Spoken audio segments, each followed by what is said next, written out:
पाकिस्तानियों को मैं आज कह रहा हूं পাকিস্তানের সাবেক প্রধানমন্ত্রী ইমরান খানকে কারাগার থেকে হাসপাতালে নেওয়ার নির্দেশ দিয়েছেন দেশটির সুপ্রিম কোর্ট। বিচারপতি শহীদ ওয়াহিদের নেতৃত্বাধীন ৩ সদস্যের বেঞ্চ এই আদেশ দেন বলে জানিয়েছেন বার্তা সংস্থা রয়টার্স। প্রতিবেদনে বলা হয়, আদেশে ৭৩ বছর বয়সী ইমরান খানকে রাজধানী ইসলামাবাদের শিফা ইন্টারন্যাশনাল হাসপাতালে নেওয়ার নির্দেশ দেওয়া হয়। उस पाकिस्तान की बात कर रहा हूं जो मेरे लीडर कायदे आजम বিচারপতি শহীদ ওয়াহিদ বলেন, মৌলিক অধিকারের বিষয়টি বিবেচনা নিয়ে বন্দির স্বাস্থ্য ও নিরাপত্তা নিশ্চিত করতে আমরা এই আদেশ দিচ্ছি। ইমরান খানের চিকিৎসার জন্য একটি মেডিকেল বোর্ড গঠনেরও নির্দেশ দিয়েছেন আদালত। এতে হৃদরোগ, মেডিসিন ও চক্ষু বিশেষজ্ঞ সহ ইমরান খানের ব্যক্তিগত চিকিৎসক থাকবেন। तो इसी मुल्क को बेहतर करना है और बेहतर तब होगा जब हम मिलके।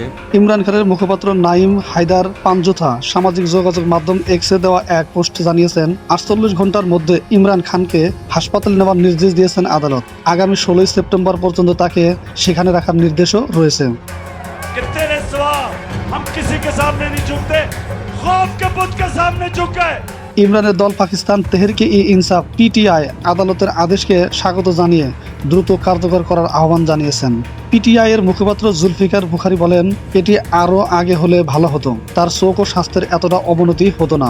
এ সময় ইমরানেরও সমর্থক ও নেতাকর্মীদের হাসপাতালের বাইরে জড়ো না হওয়ার আহ্বান জানিয়েছেন তিনি।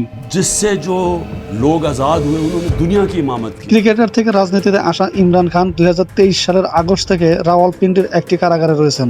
2022 সালে ক্ষমতাচ্যুত হওয়ার পর তার বিরুদ্ধে একাধিক মামলা হয় এবং সেসব মামলায় তিনি বিভিন্ন মেয়াদে সাজা পেয়েছেন।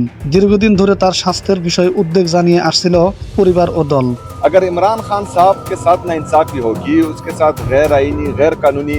তার আইনজীবীদের দাবি, কারাগারে থাকা অবস্থায় ইমরানের ডান চোখের দৃষ্টিশক্তি উল্লেখযোগ্যভাবে কমে গেছে। এ বিষয়ে দেশটির তথ্য ও স্বরাষ্ট্র মন্ত্রণালয় তাৎক্ষণিকভাবে কোনো মন্তব্য করেনি।